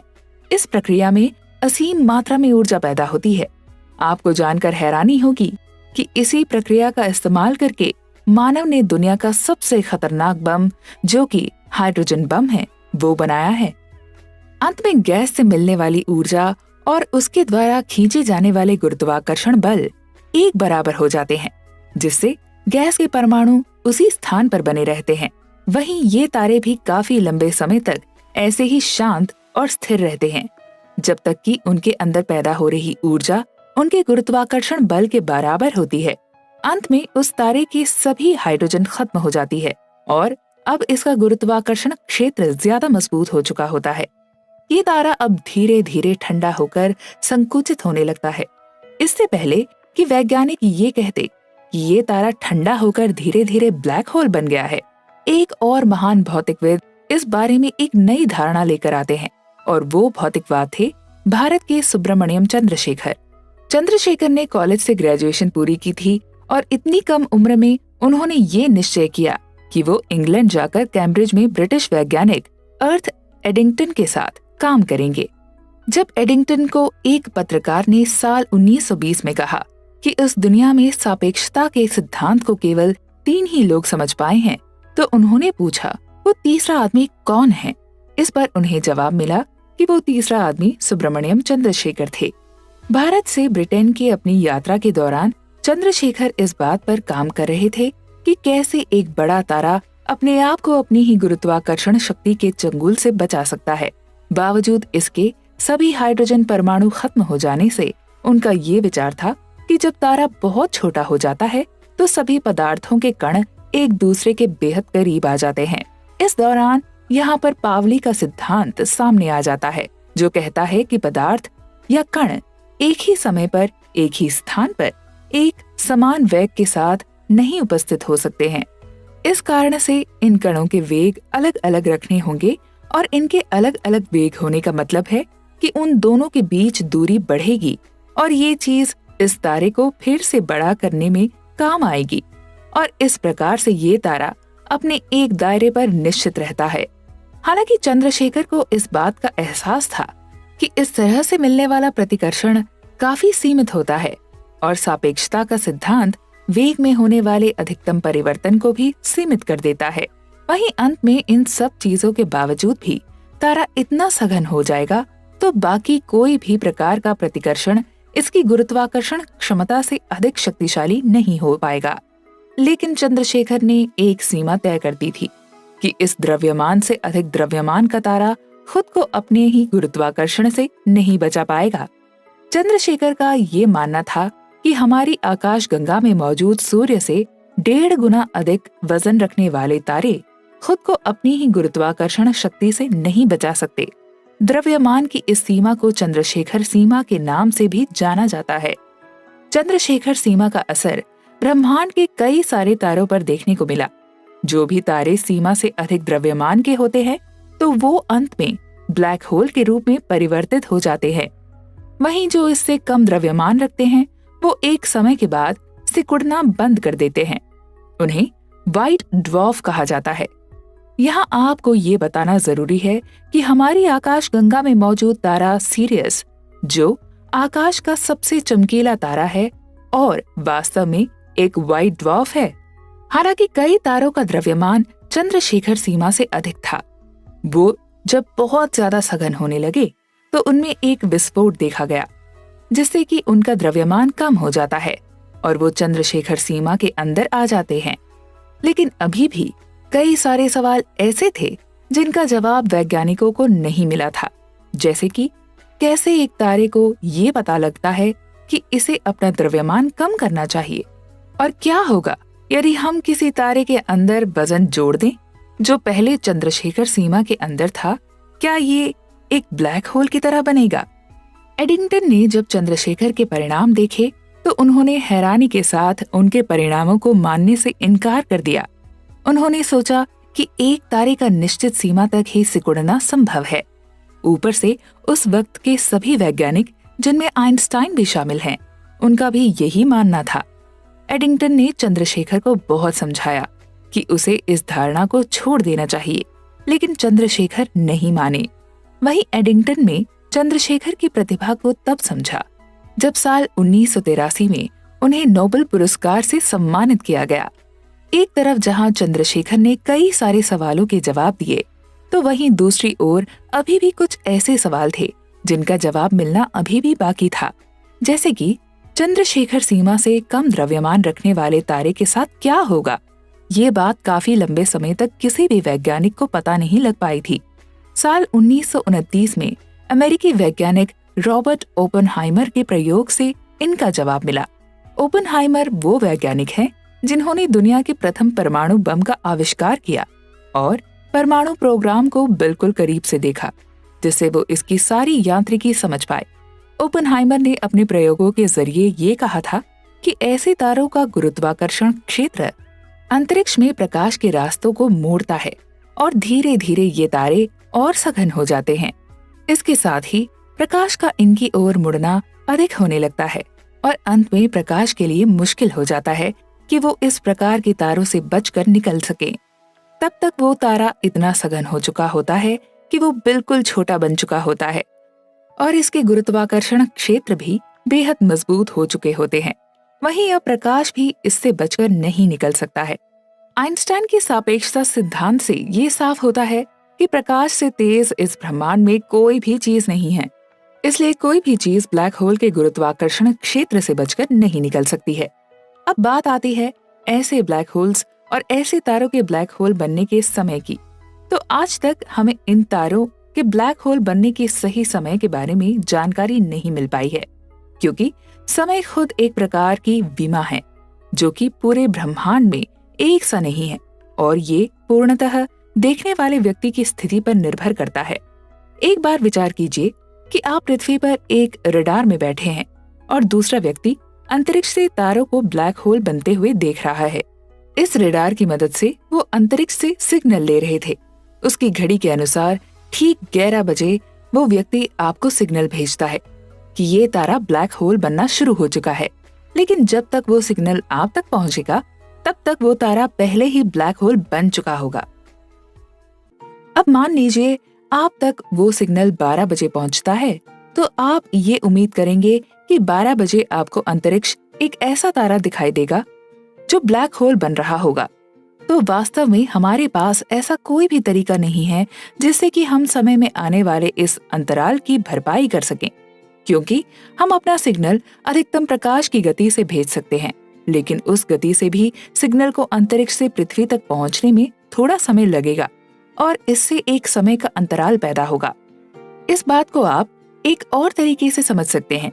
जब हम किसी को आवाज लगाते हैं तो हमारी आवाज ध्वनि तरंग के माध्यम से चारों ओर फैल जाती है और आसपास खड़े लोगों के कानों तक पहुंच जाती है, मगर आवाज के हमारे मुंह से निकलने और सामने वाले व्यक्ति के कानों तक पहुंचने में थोड़ा सा समय अंतराल होता है। इस समय अंतराल को आप बिजली के कड़कने के दौरान महसूस कर सकते हैं। बिजली जब कड़कती है तो हमें पहले आकाश में रोशनी दिखाई देती है। उसके चंद सेकंड बाद हमें बिजली कड़कने की आवाज सुनाई देती है।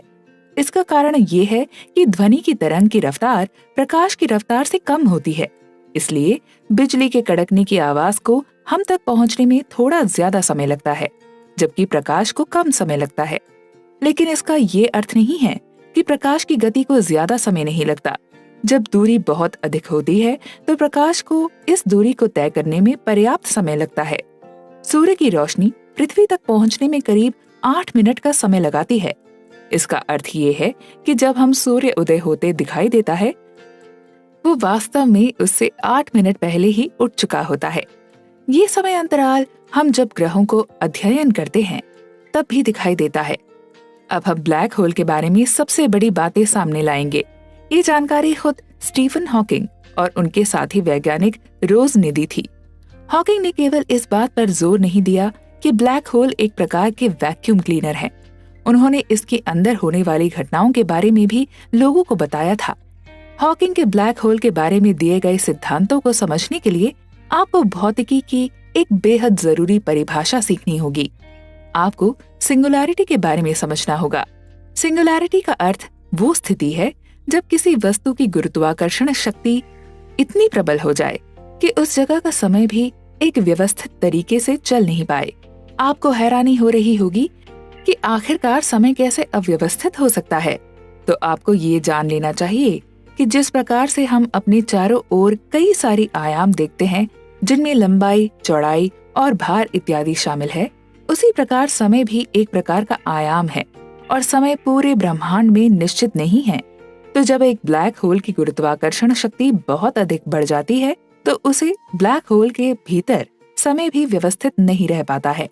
हालांकि हमें ये कोई भी बता नहीं सकता कि ब्लैक होल के अंदर समय कितना तेज या धीमा चल रहा है, क्योंकि ब्लैक होल से निकलने वाला कोई भी सिग्नल वहां से बाहर नहीं निकल पाएगा, क्योंकि उसके गुरुत्वाकर्षण का इतना अधिक होता है कि स्वयं प्रकाश ब्लैक होल को छोड़कर बाहर नहीं निकल सकता है। इसी समय में अव्यवस्थता को देखते हुए स्टीफन हॉकिंग ने समय यात्रा पर भी संभावना जताई थी। उन्होंने कहा था कि समय में आई इस अव्यवस्था से हो सकता है कि आप भूतकाल में पहुंच जाएं और ये भी संभव है कि आप भविष्यकाल में पहुंच जाएं। अब तक हमने थ्योरी ऑफ एवरीथिंग किताब में ब्रह्मांड और ब्लैक होल के बारे में कई जरूरी बातों को जाना, लेकिन ब्लैक होल के बारे में ऐसी कई विचित्र बातें भी हैं जो वैज्ञानिकों को अचरज में डाले हुए हैं। बात साल 1970 की है। उस वक्त स्टीफन हॉकिंग का ज्यादातर ध्यान आइंस्टाइन की सापेक्षता सिद्धांत को नई व्याख्या करने में लगा हुआ था और बिग बैंग की सिंगुलैरिटी के बारे में स्टीफन हॉकिंग काफी समय से विचार कर रहे थे। वहीं ये विचार बिना किसी नतीजों के चलते रहते थे। लेकिन जिस दिन हॉकिंग की बेटी का जन्म हुआ, उस दिन हॉकिंग सोने जाने से पहले ब्लैक होल के बारे में सोचने लगे। वो सोचने लगे कि ब्लैक होल के भीतर के समय और ब्लैक होल के बाहर के समय में क्या फर्क है। हॉकिंग जब रॉजर पेनरोज से ब्लैक होल के बारे में बात कर रहे थे, तब उन्हें ब्लैक होल के बारे में कुछ बहुत खास बातें पता चली। हॉकिंग ने पेनरोज को बताया कि ब्लैक होल अलग अलग प्रकार की घटनाओं को लगातार चलने वाला क्रम है, जिससे एक निश्चित दूरी के बाद बच पाना बेहद मुश्किल है। इसका मतलब ये हुआ कि ब्लैक होल के किनारों पर हमेशा प्रकाश की किरणें रहती हैं। ये किरणें उतनी ही दूरी पर होती हैं जहां से आगे आने पर ये ब्लैक होल द्वारा निगल ली जाती हैं। ये बिल्कुल उसी तरह का है जैसे चोर और पुलिस की भागम भाग में चोर पुलिस से हमेशा एक कदम आगे रहता है, लेकिन इसके बावजूद वो पुलिस से छुटकारा नहीं पा सकता। इसी तरह रोशनी की किरणें भी ब्लैक होल के किनारे पर फंसी होती हैं, जहां से ये न तो ब्लैक होल से दूर भाग सकती हैं और न ही ब्लैक होल के अंदर जा पाती हैं। अब आप एक ऐसी परिस्थिति पर विचार कीजिए जिसमें एक चोर सामने से पुलिस वाले से बचने की कोशिश में भागता हुआ आता है और किसी दूसरे चोर से टकरा जाता है। क्या इसका नतीजा ये नहीं होगा कि अब वो दोनों चोर पुलिस की गिरफ्त में आ जाएंगे? ऐसा ही कुछ प्रकाश की उस किरण के साथ भी होता है जो ब्लैक होल के किनारों पर फंसी होती है। जब कोई दूसरी किरण ठीक पहले वाली किरण के सामने से ब्लैक होल की ओर आकर पहली वाली किरण से टकरा जाती है, तब दोनों ही किरणें ब्लैक होल द्वारा निगल ली जाती हैं। मगर वास्तव में ऐसा कभी होता नहीं है। हमें कैसे पता चला कि ऐसा कभी नहीं होता? दरअसल ब्लैक होल के किनारे हमेशा ही चमकदार होते हैं। इसका कारण उसके किनारों पर फंसी हुई रोशनी की किरण होती है। एक और बेहतरीन विचार आया। उन्होंने सोचा कि वो इस ब्लैक होल की एंट्रोपी ज्ञात करके इसकी गुरुत्व को काफी हद तक समझ सकते हैं। एंट्रोपी भौतिकी की वो राशि है जिससे किसी भी सिस्टम में फैली हुई अव्यवस्था को ज्ञात किया जा सकता है। जो वस्तु जितनी स्थायी होगी उसकी एंट्रोपी भी उतनी ही कम होगी। आमतौर पर ये देखा गया है कि जब भी किसी सिस्टम को बिना किसी रोक टोक के चलने दिया जाता है तो उसकी एंट्रोपी बढ़ती है। इसे ऐसे समझे जैसे किसी नए घर को बनाते समय उसे सिर्फ कामगारों के भरोसे छोड़ दिया जाता है, तो इसकी पूरी संभावना होती है कि उस घर के निर्माण में कुछ न कुछ गड़बड़ जरूर देखी जाएगी। इसका सीधा संबंध सिस्टम में उपलब्ध ऊर्जा से भी होता है। जितनी ऊर्जा सिस्टम में मौजूद होगी, सिस्टम की एंट्रोपी भी उतनी ही ज्यादा होगी। अगर किसी तरीके से इस मुक्त ऊर्जा की मात्रा को हम कम कर देते हैं तो इसका सीधा असर सिस्टम की एंट्रोपी पर पड़ता है और वो भी कम हो जाती है। इसी को ऊष्मागतिकी का दूसरा नियम कहा गया है। ऊष्मागतिकी का दूसरा नियम सीधा सीधा ये कहना है कि कोई भी ऐसा सिस्टम जो किसी से भी जुड़ा हुआ नहीं है और उसकी एंट्रोपी में समय के साथ कोई परिवर्तन नहीं देखा जाता है। इसके अलावा यदि दो ऐसे सिस्टम आपस में मिल जाते हैं तो मिलकर बने उस नए सिस्टम की एंट्रोपी दोनों सिस्टम की एंट्रोपी के योग से हमेशा अधिक होती है। इसी तरह मान लीजिए कि दो बक्से हैं जिसमें से एक में ऑक्सीजन के अणु हैं और दूसरे में नाइट्रोजन के अणु हैं। इन दोनों बक्सों के बीच में एक दीवार है। अब यदि कोई इनके बीच की दीवार को हटा देता है तो ऑक्सीजन और नाइट्रोजन के अणु आपस में मिलना शुरू हो जाएंगे। कुछ देर बाद ऑक्सीजन और नाइट्रोजन के अणुओं के एक समान मिश्रण का एक नया सिस्टम बनेगा। इस स्थिति में ज्यादा अव्यवस्था है, इसलिए इसकी एंट्रोपी भी अधिक होगी। ऊष्मागतिकी के दूसरे नियमों की तुलना में विज्ञान के नियम काफी अलग होते हैं। बाकी नियम जैसे न्यूटन का गुरुत्वाकर्षण का नियम इत्यादि वो भी हमेशा लागू होते हैं। वहीं ऊष्मागतिकी का दूसरा नियम हमेशा लागू नहीं होता है। हमारे बॉक्स में सभी गैस अणुओं के होने की संभावना बॉक्स के एक आधे हिस्से में बाद के समय में कई गुना ज्यादा होती है। हालांकि अगर किसी के पास ब्लैक होल है तो उसके पास एक और आसान तरीका है दूसरे कानून का उल्लंघन करने के लिए। उसे केवल कुछ पदार्थों को बहुत अधिक एंट्रोपी के साथ ब्लैक होल में फेंक देना है, जिससे बाहर के पदार्थ की कुल एंट्रोपी ब्लैक होल से कम हो जाएगी। अब आप ये सोच रहे होंगे कि इसकी कुल एंट्रोपी अब भी बदली नहीं है, मगर जब ब्लैक होल के अंदर देखने का कोई तरीका नहीं है तो हम ये नहीं देख सकते कि उसके भीतर कितनी एंट्रोपी है। लेकिन बाहर से देखने वाला कोई व्यक्ति ये जरूर सोच सकता है कि ब्लैक होल में कुछ भी फेंका जाए तो उसकी एंट्रोपी बढ़ेगी। हॉकिंग की इसी रिसर्च के बाद लोगों की इस क्षेत्र में रुचि बहुत अधिक बढ़ चुकी थी। प्रिंसटन में एक छात्र जिसका नाम जेकब बेकिंस्टन है, उसने इस सवाल पर सुझाव दिया कि ब्लैक होल का विस्तार किस प्रकार होता होगा। जेकब का मानना था कि जैसे ही एंट्रोपी ले जाने वाला पदार्थ ब्लैक होल में गिरेगा तो ब्लैक होल का विस्तार होगा, जिससे एंट्रोपी का कुल योग कभी भी न बदले। इस प्रकार इसमें भी ऊष्मागतिकी के दूसरे नियम का पालन देखा जाएगा। हालांकि जेकब का ये सुझाव कई सारे हालातों में दूसरे नियम को टूटने से बचा रहा था, लेकिन इसमें कुछ बड़ी समस्या भी थी। पहली समस्या ये थी कि यदि ब्लैक होल एंट्रोपी रखता है तो इसका कुछ न कुछ तापमान भी होगा। इसके कारण एक वस्तु गैर शून्य तापमान का एक निश्चित दर पर विकिरण उत्सर्जित करेगी। वहीं कम तापमान पर पिंड विकिरण उत्सर्जित करते हैं, लेकिन आमतौर पर कोई इसे देख नहीं पाता क्योंकि इनकी संख्या काफी कम होती है। दूसरे नियमों के उल्लंघन को रोकने के लिए इस विकिरण की आवश्यकता होती है, इसलिए ब्लैक होल को विकिरण उत्सर्जित करते रहना चाहिए। मगर ब्लैक होल की परिभाषा के अनुसार ब्लैक होल ऐसी वस्तु है जिनसे कुछ भी उत्सर्जित नहीं होना चाहिए, इसलिए ऐसा मानना है कि ब्लैक होल से विकिरण निकलती है, ये एक गलत अनुमान है। ब्लैक होल की विकिरण। सितंबर 1973 में हॉकिंग ने मॉस्को के दौरे के दौरान दो प्रमुख सोवियत विशेषज्ञ योकोव जेल्डोविच और एलेक्सेई स्टारोबिन्स्की से ब्लैक होल पर चर्चा की। उन्होंने हॉकिंग को बताया कि क्वांटम यांत्रिकी के अनिश्चितता सिद्धांत के अनुसार घूमने वाले ब्लैक होल को कणों का निर्माण और उत्सर्जन करनी चाहिए। हॉकिंग ने जब बाद में इसकी गणितीय गणना की तो उन्हें इसके बहुत ही आश्चर्यजनक नतीजे मिले। उन्होंने अपनी गणना में पाया कि न केवल घूमने वाले बल्कि न घूमने वाले ब्लैक होल भी एक निश्चित दर के साथ कणों का उत्सर्जन करते हैं। अंत में हॉकिंग ने ये पाया कि प्रत्येक ब्लैक होल अपने तापमान के अनुसार स्पेक्ट्रम के कणों का उत्सर्जन करता है। ये ब्लैक होल ठीक उसी दर से कणों का उत्सर्जन करते हैं जिससे ऊष्मागतिकी के दूसरे नियम का ठीक से पालन हो सके। ये कण वर्चुअल या आभासी कण कहलाते हैं। इसके अलावा ये कण वास्तविक कणों की तरह कणदर्शी से देखे नहीं जा सकते। हालांकि उनके अप्रत्यक्ष प्रभाव जैसे इलेक्ट्रॉन कक्षाओं और परमाणुओं की ऊर्जा इत्यादि को मापा जरूर जा सकता है। ऊर्जा संरक्षण के नियम के अनुसार इन कणों का एक जोड़ा सकारात्मक ऊर्जा तो दूसरा जोड़ा नकारात्मक ऊर्जा से बना होता है। नकारात्मक ऊर्जा वाले कण बहुत कम समय के लिए रह पाते हैं, वहीं स्थायी वास्तविक कण ज्यादातर सकारात्मक ऊर्जा वाले होते हैं। हालांकि ब्लैक होल के अंदर का गुरुत्वाकर्षण वाला क्षेत्र इतना मजबूत होता है कि उसमें एक वास्तविक कण भी नकारात्मक हो सकता है। इसलिए ऐसा संभव है कि एक नकारात्मक ऊर्जा वाला कण ब्लैक होल में गिरकर एक वास्तविक ऊर्जा वाला कण बन जाता है। एक दूरी पर खड़े व्यक्ति के लिए ये ऐसा प्रतीत होता है जैसे कि ये एक वास्तविक कण ब्लैक होल से ही उत्सर्जित किया गया है। ब्लैक होल जितना छोटा होगा, नकारात्मक ऊर्जा वाले कण को वास्तविक कण में बनने के लिए उससे उतना ही कम दूर जाना होगा।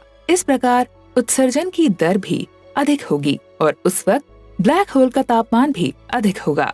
ब्लैक होल से बाहर निकलने वाली सकारात्मक विकिरण को ब्लैक होल में प्रवेश करने वाले नकारात्मक आभासी कणों के प्रवेश द्वारा संतुलित किया जाता है। आइंस्टाइन के प्रसिद्ध समीकरण द्वारा E=mc² के फॉर्मूले से हम ये समझते हैं कि ऊर्जा द्रव्यमान के बराबर है। ब्लैक होल में नकारात्मक ऊर्जा का प्रवाह है, इसलिए कि इसके द्रव्यमान को कम कर देता है। जैसे ही ब्लैक होल का द्रव्यमान कम होता है, इसका आकार छोटा हो जाता है और इससे ब्लैक होल की एंट्रोपी में भी कमी आती है। उत्सर्जित विकिरण की मात्रा एंट्रोपी द्वारा की गई भरपाई से अधिक होती है, जिससे दूसरे नियम का भी उल्लंघन नहीं होता।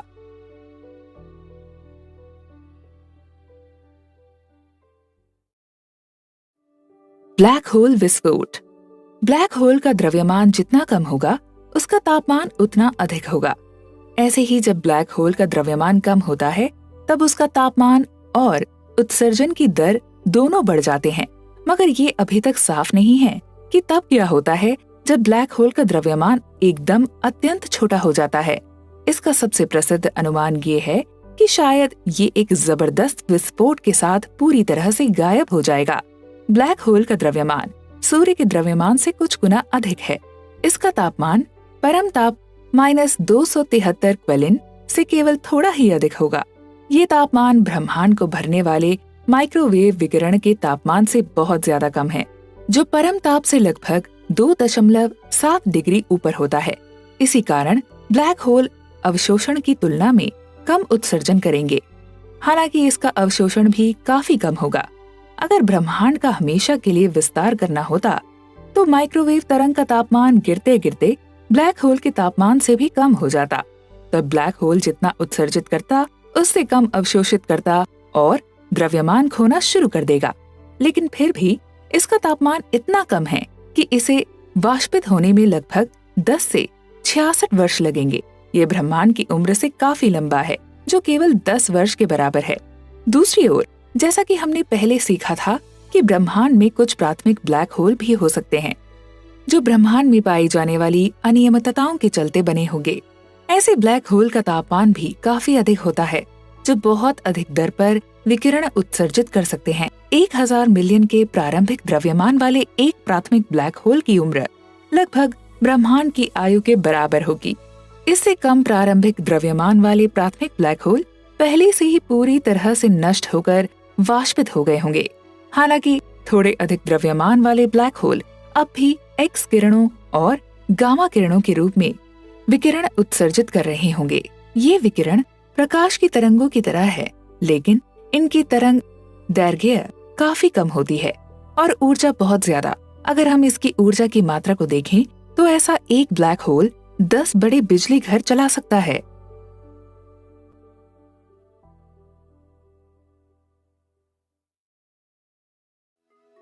प्राथमिक ब्लैक होल्स की खोज। अब तक हमने ये जाना कि प्राथमिक ब्लैक होल्स क्या होते हैं और ये कब बने थे। ये प्राथमिक ब्लैक होल हमारे कई सारे अध्ययनों में महत्वपूर्ण भूमिका निभा सकते हैं। इनके जरिए हम कई सारी ऐसी बातों को जान सकते हैं जो ब्रह्मांड के राज को खोलने में हमें काफी मददगार साबित होगी। ये प्राथमिक ब्लैक होल्स ही ये बताएंगे कि आखिरकार हमारी उत्पत्ति कैसे हुई। ब्रह्मांड की उत्पत्ति के अलावा इन ब्लैक होल्स के जरिए हम ये भी जान पाएंगे कि पृथ्वी पर जीवन की शुरुआत कैसे हुई। अब सवाल आता है कि क्या हम इन प्राथमिक ब्लैक होल्स को देख सकते हैं? हम गामा किरणों की मदद से ये पता कर सकते हैं कि ब्लैक होल का जीवन काल कितना रहा होगा। हालांकि इनमें से ज्यादातर विकिरण बेहद कमजोर होंगे क्योंकि वो बहुत दूर हैं। कुछ लोग ये भी कहेंगे कि गामा किरणों के जरिए इन प्राथमिक ब्लैक होल का पता नहीं लगाया जा सकता, लेकिन तब भी ये गामा किरणें हमें काफी जरूरी जानकारियां देती हैं। इतने दुर्लभ होने के कारण ब्लैक होल के मिलने की संभावना बहुत कम हो सकती है, लेकिन गुरुत्वाकर्षण हर प्राथमिक ब्लैक होल को आकर्षित करता है, तो इस हिसाब से ब्लैक होल हमारे आकाश गंगाओं में काफी अधिक होने चाहिए थे। एक प्राथमिक ब्लैक होल का पता करने के लिए हमें एक ही दिशा से आने वाली गामा किरणों का 1 सप्ताह से भी अधिक समय तक निरीक्षण करना होगा। लेकिन जर्मन के सैद्धांतिक भौतिक विज्ञानी मैक्स प्लांक का सिद्धांत हमें ये बताता है कि प्रत्येक गामा किरण क्वांटम में बहुत अधिक ऊर्जा होती है, क्योंकि गामा किरणों की आवृत्ति बहुत अधिक होती है। इसलिए कई मेगावाट ऊर्जा उत्सर्जित करने के लिए ज्यादा संख्या में क्वांटम नहीं लगेगा। इन कम संख्या में निकले क्वांटम को पहचानने के लिए हमें एक बेहद ही आधुनिक क्वांटम सूचक की जरूरत पड़ेगी, जो आज तक बना भी नहीं है। इसके अलावा अंतरिक्ष में एक डिटेक्टर होना चाहिए, क्योंकि गामा किरणें वायुमंडल में प्रवेश नहीं कर सकती हैं। अगर प्लूटो ग्रह जितना एक ब्लैक होल अपने जीवन के अंत तक पहुंचता है और इसमें विस्फोट होता है, तो इसका पता लगाना काफी आसान हो जाता है। वहीं अगर कोई ब्लैक होल पिछले 10 या 20 हजार मिलियन वर्षों से विकिरण उत्सर्जित कर रहा है, तो इस वर्षों में अपने जीवन के अंत तक पहुंचने की संभावना काफी कम होती है। ये अतीत और भविष्य के कई मिलियन वर्षों तक एक ही तरह का दिखाई दे सकता है। तो इससे अब हमारे सामने इसमें विस्फोट देखने का मौका बहुत कम हो गया है। हालांकि इस मामले में ये निर्धारित करना आवश्यक नहीं होगा कि सभी क्वांटम एक ही दिशा से आए हैं। इसके लिए यदि हम पर्याप्त निरीक्षण करें कि ये सब एक ही विस्फोट से आए हैं, तो हम काफी कुछ जान सकते हैं। जब गामा किरणें अन्य परमाणु से टकराती हैं, तो वो बदले में इलेक्ट्रॉन और पॉजिट्रॉन के अधिक जोड़ बनाती है। इसके टकराने से आकाश में जबरदस्त रोशनी पैदा होती है, जिसे चेरेनकॉव विकिरण कहा जाता है। डबलिन में नील पॉटर और ट्रेवर नाम के 2 वैज्ञानिकों द्वारा दूरबीनों का उपयोग करके एरिज़ोना में कई तरह की रोशनियां दिखी थी, मगर इनमें से कोई भी निश्चित रूप से गामा किरणों की रोशनी नहीं हो सकती थी। भले ही प्राथमिक ब्लैक होल की खोज सफल न रही हो, मगर तब भी ये हमें ब्रह्मांड के शुरुआती चरणों के बारे में महत्वपूर्ण जानकारी देती है। ब्लैक होल से विकिरण निकलने की बात से इसका सदी के दोनों महान सिद्धांतों सामान्य सापेक्षता और क्वांटम यांत्रिकी से सीधा संबंध निकल आया था। वहीं अब कुछ नए सवाल सामने आए हैं, जैसे कि ब्लैक होल कुछ भी कैसे उत्सर्जित कर सकता है।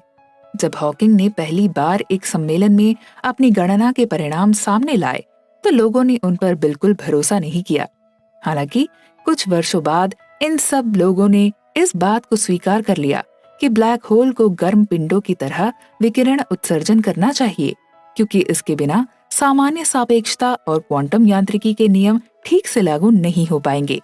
अंत में ब्लैक होल एक प्रकार का ब्रह्मांड को रिसाइकिल करने वाला उपकरण है। अगर कोई अंतरिक्ष यात्री एक ब्लैक होल में गिरेगा, तो उसका द्रव्यमान बढ़ जाएगा और ये अतिरिक्त द्रव्यमान विकिरण के रूप में ब्रह्मांड में छोड़ दिया जाएगा। इसके अलावा उस अंतरिक्ष यात्री का पूरा द्रव्यमान भी सकारात्मक कणों और ऊर्जा के रूप में परिवर्तित कर ब्रह्मांड में छोड़ दिया जाएगा। इसका मतलब है कि ब्रह्मांड की उत्पत्ति के सिद्धांतों के लिए भौतिकी के नियमों को तोड़ने की आवश्यकता नहीं है।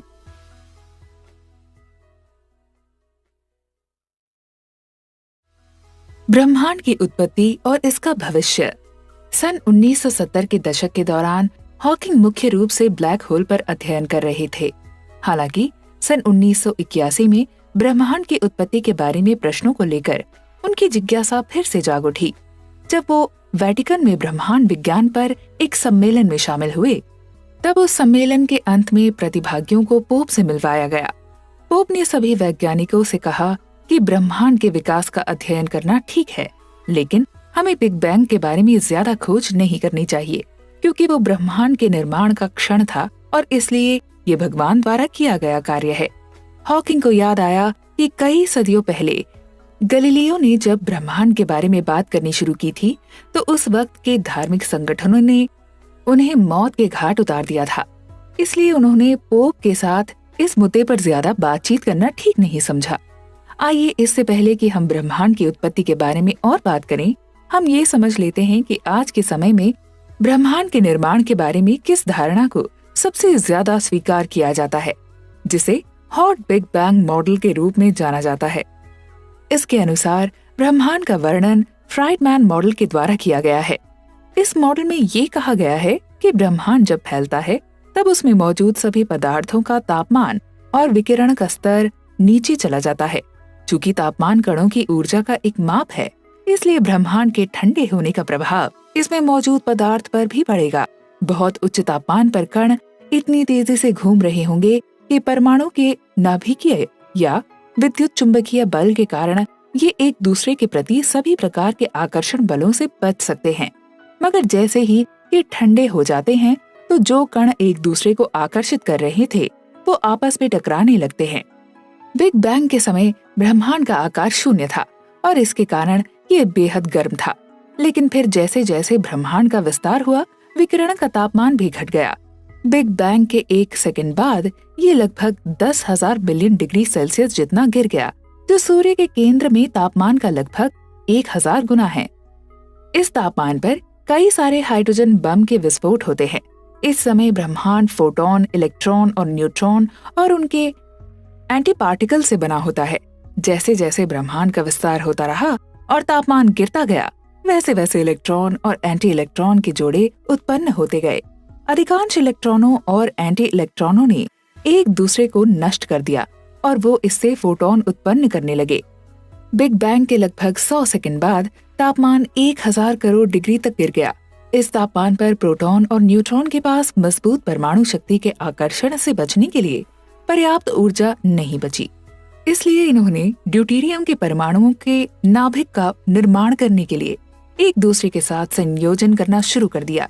ड्यूटेरियम इज इक्वल्स टू भारी हाइड्रोजन, जिसमें एक प्रोटॉन और एक न्यूट्रॉन होता है। ड्यूटेरियम नाभिक फिर अधिक प्रोटॉन और न्यूट्रॉन के साथ मिलकर हीलियम नाभिक बनाता है, जिसमें 2 प्रोटॉन और 2 न्यूट्रॉन होते हैं। ऐसा हो सकता है कि तब वहाँ कुछ भारी तत्वों जैसे लिथियम और बेरिलियम की थोड़ी मात्रा भी मौजूद हो। बिग बैंग के कुछ ही घंटों में हीलियम और अन्य तत्वों का उत्पादन बंद हो जाता है। इसके बाद वो अगले 10 लाख वर्षों तक ब्रह्मांड का विस्तार जारी रहता है। हालांकि जो क्षेत्र औसत से थोड़े अधिक घनत्व वाले होते हैं, वहाँ विस्तार ज्यादा गुरुत्वाकर्षण के कारण धीमा हो गया। इस बढ़ते हुए गुरुत्वाकर्षण बल को संतुलित करने के लिए सभी आकाशगंगाएं तेजी से घूमने लगी और आज भी वैसे ही घूम रही हैं। जैसे जैसे समय बीतता गया, आकाशगंगाओं में मौजूद गैस छोटे बादलों में टूटती गई और वो उनके गुरुत्वाकर्षण में बंधने लगे। जैसे जैसे ये सिकुड़ते गए, वैसे वैसे इन गैस के बादलों का तापमान भी लगातार बढ़ता रहा, जब तक कि ये परमाणु प्रक्रियाएं शुरू करने के लिए पर्याप्त गर्म न हो जाए। इसके बाद इन प्रक्रियाओं के जरिए हाइड्रोजन हीलियम में बदल गया और इससे निकली गर्मी से इन बादलों के बीच दबाव बढ़ गया, जिसने बादलों को आगे सिकुड़ने से रोक दिया। तब से वो इस अवस्था में लंबे समय से हमारे सूर्य जैसे सितारों के रूप में रहते हैं। इस स्थिति में वो हाइड्रोजन को हीलियम में जलाते हैं और ऊर्जा को ऊष्मा और प्रकाश के रूप में उत्सर्जित करते रहते हैं। ज्यादा बड़े तारों को अपनी मजबूत गुरुत्वाकर्षण को संतुलित करने के लिए कई अधिक गर्म होने की आवश्यकता होती है। अब ये गैसें धीरे धीरे बांध बनाना शुरू करेंगे और जैसे ही ये गर्म होंगे, हीलियम को कार्बन और ऑक्सीजन जैसे भारी तत्वों में बदलना शुरू कर देंगे। इससे आगे क्या होगा ये पूरी तरह से स्पष्ट नहीं है, लेकिन ऐसा अनुमान लगाया जाता है कि तारों के बीच वाला क्षेत्र बहुत सघन हो जाएगा, जैसे किसी न्यूट्रॉन तारे या ब्लैक होल की तरह। इसके बाद तारे के बाहरी क्षेत्रों में जबरदस्त विस्फोट हो सकता है, जिसे सुपरनोवा कहते हैं। हमारे अपने सूर्य में इन भारी तत्वों का लगभग 2% हिस्सा होता है, जिसका निर्माण लगभग 5000 करोड़ वर्ष पहले हुआ था। तब ये केवल एक घूमने वाली गैस का बादल था। हालांकि भारी तत्वों की एक छोटी मात्रा एक साथ एकत्रित होकर ऐसे पिंड बनाती है जो अब पृथ्वी जैसे ग्रहों के रूप में सूर्य की परिक्रमा करते हैं। अब तक हमने इस किताब की बुक समरी में ब्लैक होल से जुड़े कई घटनाओं के बारे में जाना है, तो अब हम अपने अगले चैप्टर में ब्लैक होल और ब्रह्मांड से जुड़े कुछ ऐसे जरूरी सवालों पर बात करेंगे जो आने वाले समय में हमारे ब्रह्मांड को देखने के नजरिए को पूरी तरह से बदल देंगे। कुछ जरूरी सवाल। ब्रह्मांड के निर्माण की ये अवधारणा कई सारे सवालों के जवाब तो देती ही है, लेकिन साथ ही साथ ये कई महत्वपूर्ण प्रश्नों को छोड़ देती है। सबसे पहले, प्रारंभिक ब्रह्मांड इतना गर्म क्यों था? दूसरा, ब्रह्मांड इतने बड़े पैमाने पर एक समान क्यों है? अर्थात ये अंतरिक्ष की सभी बिंदुओं और सभी दिशाओं में एक समान क्यों दिखता है? तीसरा, ब्रह्मांड की शुरुआत विस्तार की एक विशेष दर से क्यों हुई? क्या सिर्फ नष्ट होने से बचने के लिए? यदि धमाके के 1 सेकंड बाद भी विस्तार की दर मामूली से भी कम होती तो ब्रह्मांड अपने वर्तमान आकार तक पहुंचने से पहले ही फिर से ढह गया होता। इसके अलावा यदि विस्तार की दर अधिक होती तो इतनी मात्रा से ब्रह्मांड का इतना विस्तार हो गया होता कि वो अब तक बिल्कुल खाली हो जाता। अब चौथा सवाल ये है कि इस तथ्य के बावजूद कि ब्रह्मांड मोटे तौर पर इतना समान और समरूप है, इसमें तारे और आकाशगंगाएं होती हैं। प्रारंभिक ब्रह्मांड में अलग अलग क्षेत्रों के घनत्व के छोटे अंतर से ये सब विकसित हुए होंगे। इन घनत्व में अंतर का क्या कारण था? सापेक्षता का सामान्य सिद्धांत अपने आप में इन विशेषताओं की व्याख्या नहीं कर सकता है। अंत में हम ये कह सकते हैं कि इस ब्रह्मांड की उत्पत्ति बिना किसी विशेष पद्धति के घट रही होगी, जो किसी योजना के आधार पर बनी हुई संरचना नहीं थी। इस घटना से एक ऐसे ब्रह्मांड का निर्माण हुआ जिसके अलग अलग क्षेत्रों में अलग अलग प्रकार की आकाशगंगाओं और ग्रहों का निर्माण हुआ। इनमें से कुछ क्षेत्र ऐसे थे जो बुद्धिमान जीवों की उत्पत्ति के लिए सही थे। इन्हीं स्थानों पर जीवों का निर्माण हुआ, जिसमें हमारी पृथ्वी भी एक है। इन्फ्लेशनरी स्तर। हॉट बिग बैंग के शुरुआती चरणों में आने वाली कठिनाई से बचने के लिए मैसाचुसेट्स इंस्टीट्यूट ऑफ टेक्नोलॉजी के एलन गुथ ने एक नया मॉडल सामने रखा। उन्होंने सुझाव दिया कि प्रारंभिक ब्रह्मांड काफी तेजी से विस्तार हुआ है, इसलिए इसे इन्फ्लेशनरी मॉडल कहा गया है। अब यहाँ आपको ये जानना जरूरी है कि इन्फ्लेशन शब्द का संबंध वास्तव में मुद्रा की कीमतों में आई गिरावट से है। इसमें तेजी से मुद्रा की कीमतों में गिरावट दर्ज की जाती है।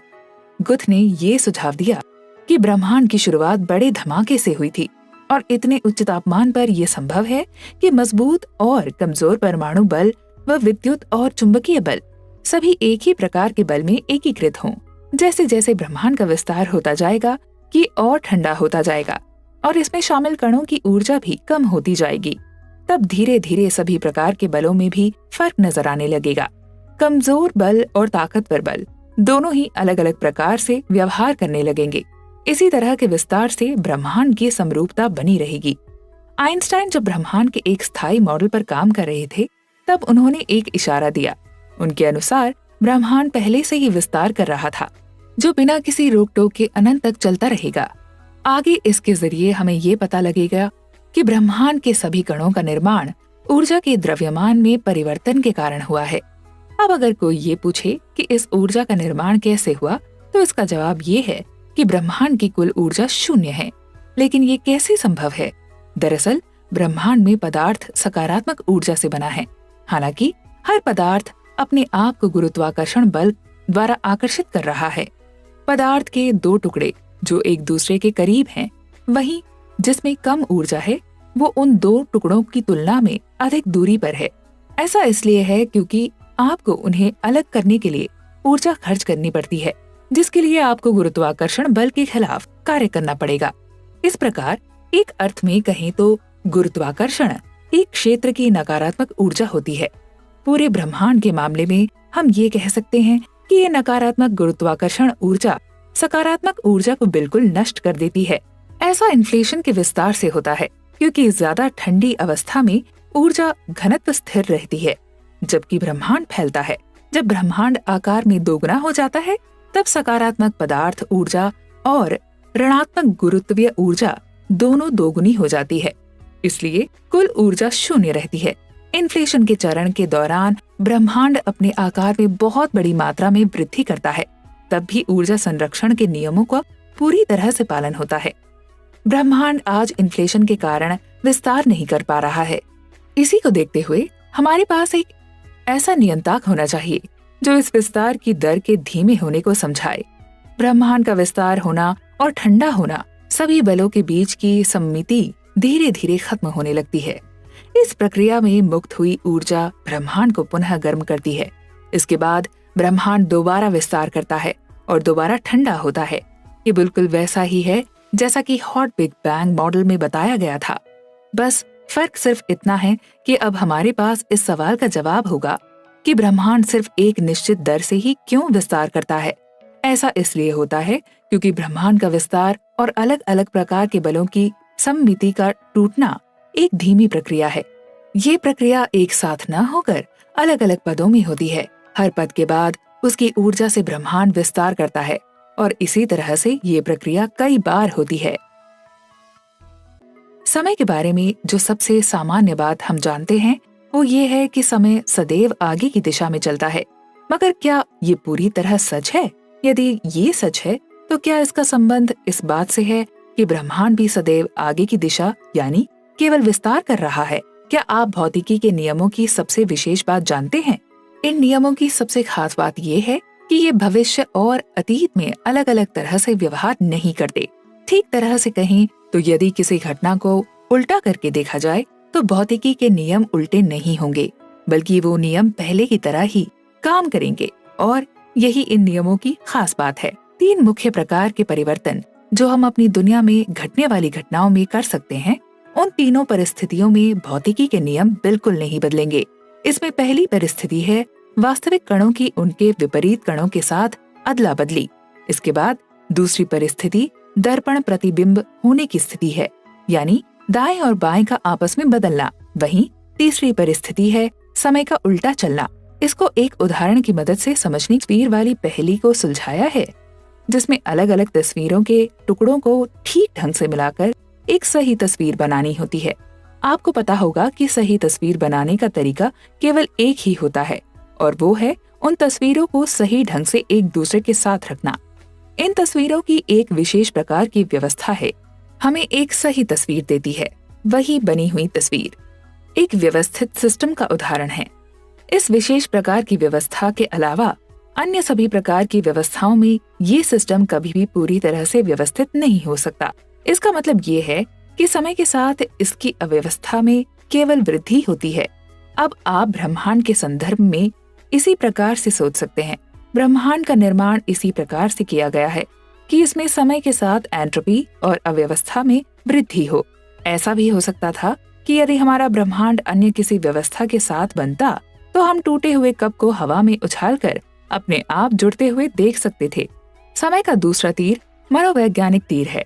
इसमें हम उस विशेष परिस्थिति के बारे में बात करेंगे जिसमें समय के साथ हमारे ब्रह्मांड में अव्यवस्था कम होती है। क्या वाकई में ऐसा मुमकिन है? इसके लिए हमें मानव याददाश्त के बारे में समझना होगा, मगर अभी हमारे पास मानव याददाश्त से जुड़ी ज्यादा जानकारी नहीं है। इसलिए हम कंप्यूटर की याददाश्त के बारे में बात कर सकते हैं, क्योंकि कंप्यूटर और मानव मस्तिष्क का याददाश्त ग्रहण करने का तरीका लगभग एक जैसा ही है। जब कंप्यूटर की मेमोरी खाली होती है तो उसमें सभी तरह की संभावनाएं लगातार इधर उधर चलती रहती हैं। कंप्यूटर में कोई भी संदेश 0 और 1 के रूप में रिकॉर्ड होता है। जब तक कंप्यूटर पर कोई कुछ संदेश व जानकारी टाइप नहीं करता, तब तक इसकी मेमोरी पर यही 0 और 1 यादृच्छिक रूप में बिखरे रहते हैं। इससे आप ये समझ सकते हैं कि ये स्थिति कितनी अव्यवस्थित है। जब भी आप कोई जानकारी कंप्यूटर पर टाइप करते हैं तो 0 और 1 की विशेष पद्धति इसकी मेमोरी में इकट्ठी हो जाती है। ये पद्धति ज्यादा व्यवस्थित है, इसलिए हम ये कह सकते हैं कि समय के साथ यहाँ अव्यवस्था में कमी आई है। तो क्या ये ऊष्मगतिकी के दूसरे नियम का उल्लंघन है? इसका जवाब है नहीं। अगर आप कंप्यूटर की मेमोरी को देखें तो आपको लग रहा होगा कि इसकी अव्यवस्था समय के साथ कम हो रही है, लेकिन जब आप किसी सिस्टम की बात करते हैं तो उसमें उसके सभी भाग शामिल होते हैं। कंप्यूटर के माउस, डेस्कटॉप, सीपीयू इत्यादि सभी को सम्मिलित रूप से जब हम देखते हैं तो हम पाते हैं कि इसे पूरी सिस्टम की अव्यवस्था समय के साथ बढ़ती है, न कि घटती है। इसलिए हम ये कह सकते हैं कि एक कंप्यूटर भी उस दिशा में काम करता है जिस दिशा में समय के साथ अव्यवस्था बढ़ती है।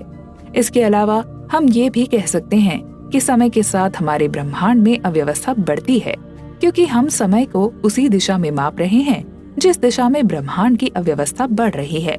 इसी से हम ये भी समझ पाते हैं कि समय का ये दूसरा तीर वास्तव में ऊष्मगतिकी के दूसरे नियम से जुड़ा हुआ है। अब हम बात करते हैं समय के तीसरे तीर की, जिसे समय का कॉस्मोलॉजिकल तीर भी कहा गया है। इसके अनुसार ब्रह्मांड सदैव विस्तार करता है।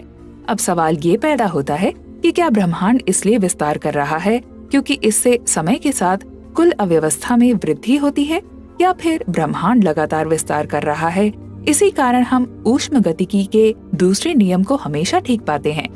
अगर एक दिन ब्रह्मांड सिकुड़ना शुरू कर जाए तो क्या ऊष्मगतिकी का दूसरा नियम भी उल्टा हो जाएगा? क्या समय की अव्यवस्था भी कम होनी शुरू हो जाएगी?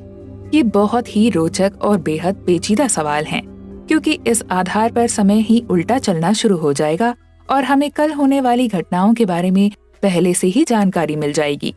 ब्रह्मांड तो आने वाले लगभग कई अरबों सालों तक भी सिकुड़ना शुरू नहीं करेगा, मगर इन सवालों के जवाब जानने का एक और तरीका है। वो तरीका ये है कि हम ब्लैक होल के भीतर जाकर देखें। लेकिन इसमें भी एक समस्या है कि यदि कोई भी व्यक्ति ब्लैक होल के भीतर कूदता है तो वो हमें वहां होने वाली घटनाओं के बारे में कभी बता नहीं पाएगा, क्योंकि वो व्यक्ति हमेशा के लिए ब्लैक होल की कैद में बना रहेगा। थ्योरी ऑफ एवरीथिंग, हर चीज का सिद्धांत। आज तक हमने कई अनगिनत सिद्धांत दिए हैं।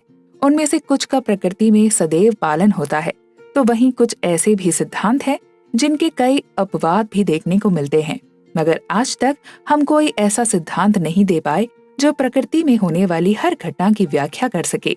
लेकिन धीरे धीरे नए सिद्धांत देकर हम अंत में ऐसे सिद्धांत तक भी पहुंच जाएंगे जो हर घटना की व्याख्या कर पाएगा।